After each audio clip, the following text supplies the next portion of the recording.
Good morning, જય સિયારામ। આજે છે ગુરુ પૂર્ણિમા અને ગુરુ વ્યાસજીનો જન્મદિવસ હતો, પૃથ્વી ઉપરનો અવતરણ દિવસ હતો। એટલા માટે આપણે ગુરુ પૂર્ણિમા ઉજવવામાં આવે છે અને વ્યાસજી બધાના ગુરુ ગણવામાં આવે છે આપણા હિન્દુ ધર્મમાં।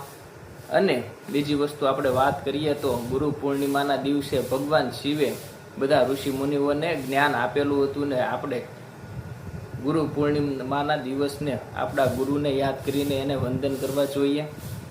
જય સિયારામ। અમે નીકળી ગયા છીએ જગ્યામાં જવા માટે ને આજે છે ગુરુ પૂર્ણિમા। એ તમને વાત કરી બધી, મને જો આવડતો તો એવો ઇતિહાસ કીધો, વધારે તો આપણને કંઈ આવડતું નથી। અને પછી દર્શન જાયરામ બાપુના કરીએ ને જમવાનું પણ આજે ત્યાં છે। ગામ તુમારો બંધ છે એટલે 2000 થી 3000 માણસોની રસોઈ છે અને પહોંચી જઈએ તો આપણે જગ્યામાં।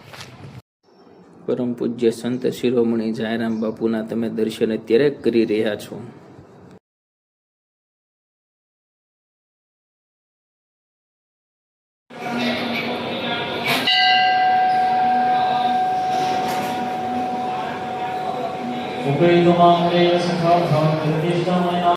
આપણે અત્યારે રસોડે પહોંચી ગયા હતા અને ત્યાં નાણ કાકા જુઓ આ શાક હલાવે છે અને બધું મિક્સ કરે છે અને એવું ફર્સ્ટ ક્લાસ બની ગયું છે। આ બધો ટેસ્ટ કર્યો છે અને ભાવા કાકા દાળમાં છે, દાળ ટેસ્ટ કરી, થોડીક આંબલી ઓછી લાગી એટલા માટે, ખટાશ ઓછી લાગી એટલા માટે આંબલી નાખીને એને રામા કાકા જો દાળ હલાવે છે।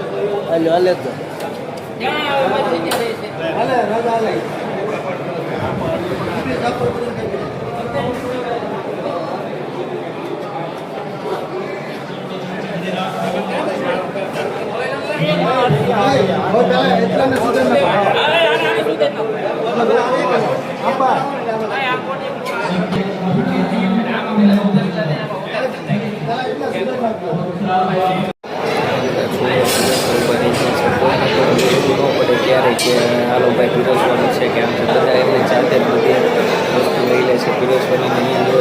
શરૂ થઈ ગયો છે અને દર્શન કરવા માટે જે પ્રવાસી એ પણ આવી ગયા છે અને પ્રસાદીમાં પૂરી, શાક, ખમણ, એક વાલનું શાક હતું, એક બટેટાનું શાક હતું, લાડવા ચૂરમાના અને પૂરી।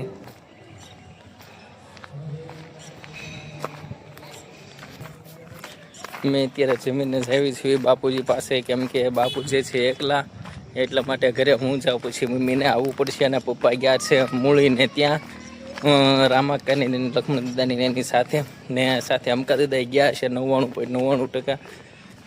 ને પછી મમ્મી આવે એટલે આપણે બેસી જઈએ દુકાને। હજી માલની રિક્ષા આવવાની હતી, હજી આવી નથી, જોઈએ શું છે એમ।